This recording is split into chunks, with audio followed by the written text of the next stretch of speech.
Hello friends, this is Jyoti and welcome back to Edushankar. आज हम इस सेशन में UP triple PET test series संख्या फर्स्ट पर डिस्कस करेंगे। फर्स्ट क्वेश्चन है, चावल के साक्ष्य किस नौपाषाणिक ग्राम बस्ती से प्राप्त हुए हैं? आंसर लहुरादेव। तो लहुरादेव के साथ साथ मेहरगढ़ से भी चावल के साक्ष्य प्राप्त हुए हैं। मेहरगढ़ पाकिस्तान में है। और मनुष्य के द्वारा सबसे पहले कुत्ते को पालतू पशु बनाया गया और मानव ने सबसे पहले तांबा धातु का उपयोग किया था। इसके अतिरिक्त मानव कंकाल के साथ साथ कुत्ते का कंकाल बुर्जा होम से प्राप्त हुआ है। बुर्जा होम जम्मू कश्मीर के अंदर है। ये रहा मैप। तो बुर्जा होम जम्मू कश्मीर में है। मेहरगढ़ पाकिस्तान में है और चिरान ये बिहार में है। यहाँ से हड्डी के उपकरण प्राप्त हुए हैं। कोहिलडीवा ये यूपी में पड़ता है। ये इम्पोर्टेंट कुछ है स्थान।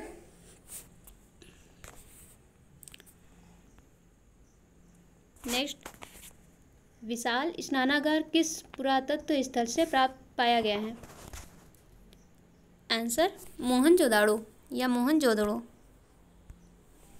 तो मोहनजोदड़ो से स्नानागार प्राप्त हुआ है। इसके अतिरिक्त कांस्य की नृत्य करती हुई मूर्ति, दाढ़ी वाले पुजारी की मूर्ति प्राप्त हुई है और एक श्रृंगी कुछ मुद्राएं प्राप्त हुई हैं जिस पर एक श्रृंगी पशु की आकृति बनी हुई है। हड़प्पा से अगर देखा जाए तो अन्नागार प्राप्त हुए हैं। रोपड़ से तांबे की कुल्हाड़ी प्राप्त हुई है और कालीबंगा से जुते हुए खेत। यहाँ पर खेल है लिखा हुआ, ये खेत है।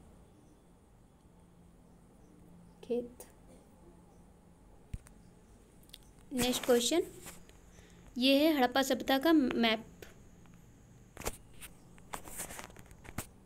तो यहाँ पर लोथल है गुजरात के अंतर्गत और ये रंगपुर ये भी गुजरात में पड़ता है।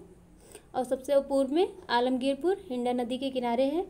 रोपड़ पंजाब में है और हड़प्पा रावी नदी के किनारे पाकिस्तान में है। ऐसे ही कालीबंगा ये राजस्थान में पड़ता है और मोहनजोदाड़ो या मोहनजोदड़ो ये सिंधु नदी के किनारे है।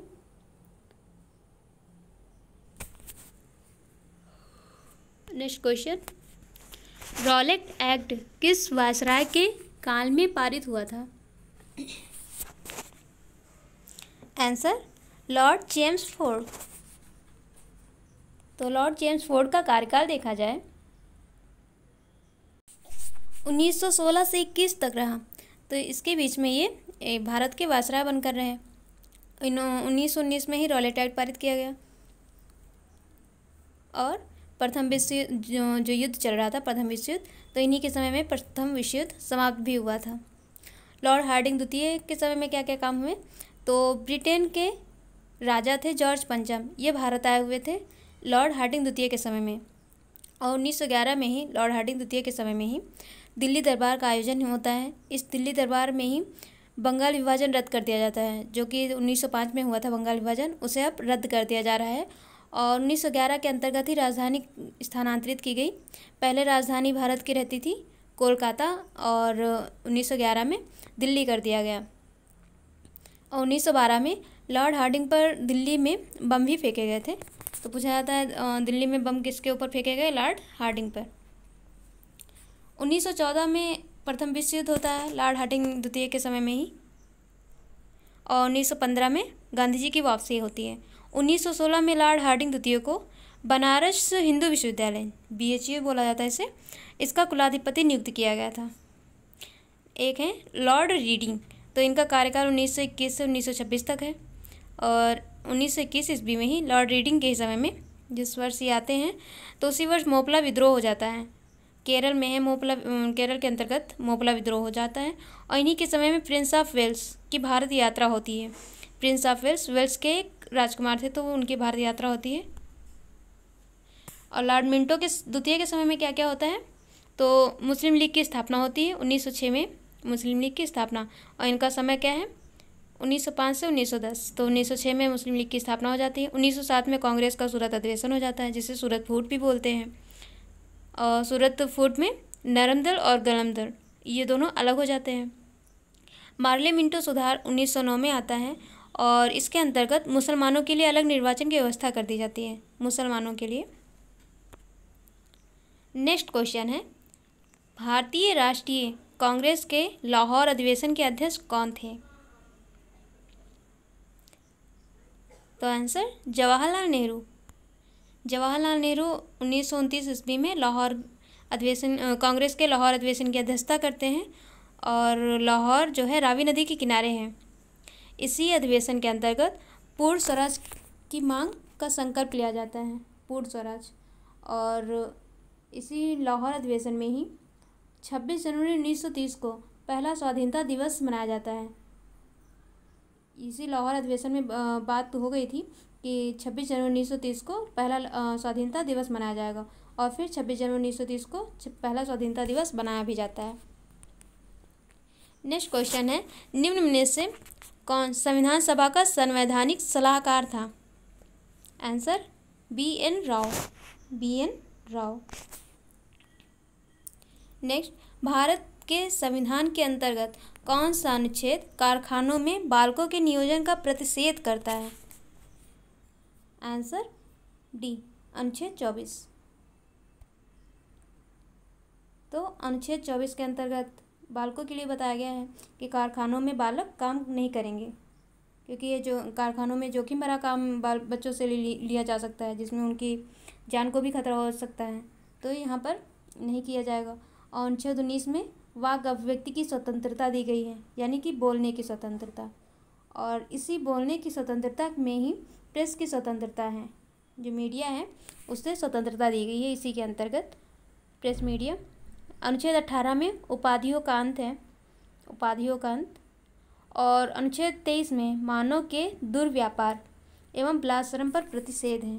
मानव का जो व्यापार किया जाता है उस व्यापार पर प्रतिषेध लगा दिया गया है और उनसे कोई भी कार्य नहीं करवाया जाएगा जिसके बदले पैसा वगैरह ना दिया जाए, ऐसे कार्य नहीं करवाए जाएंगे।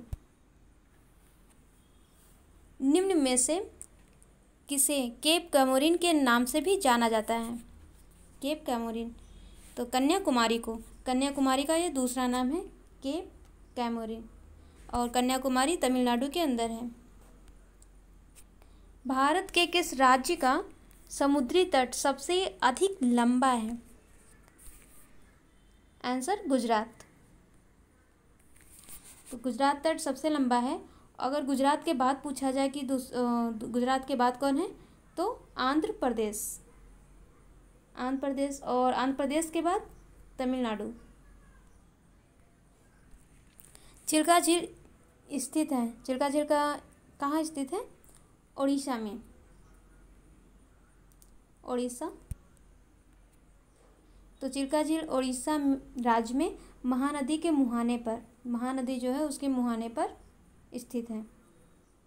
और चिल्का झील खारे पानी की झील है और लैगून झील है।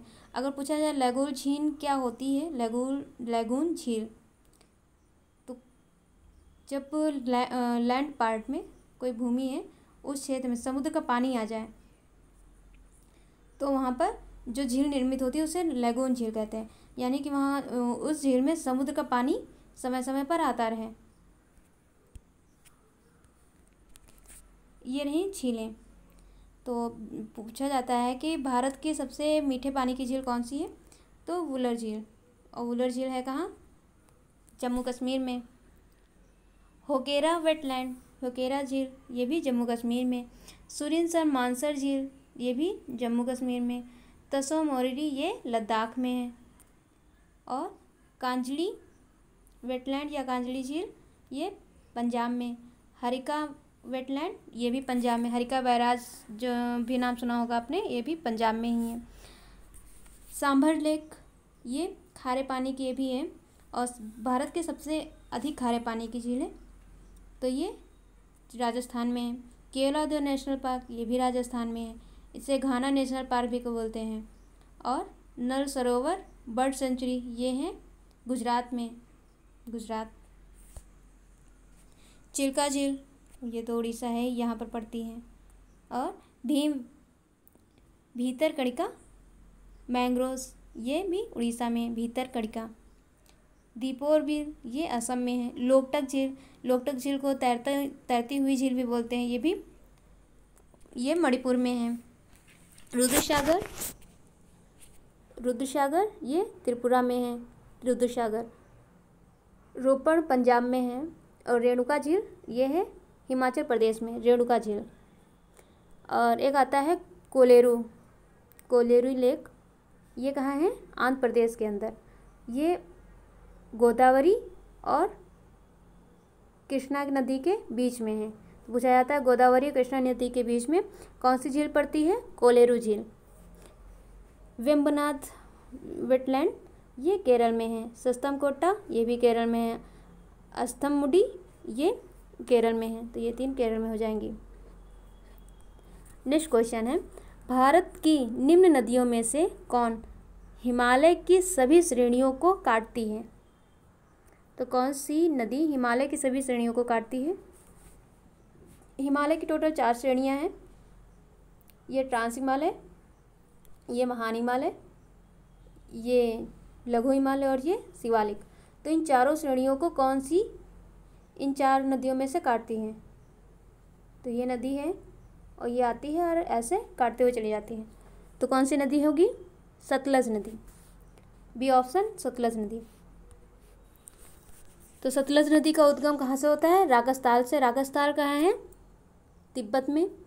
और सतलज नदी सिपकीला दर्रे के पास से भारत में प्रवेश करती है। सिपकीला दर्रा, सिपकीला दर्रा उत्तराखंड में पड़ता है। सिपकीला दर्रा हिमाचल प्रदेश में पड़ता है। हिमाचल प्रदेश, सिपकीला।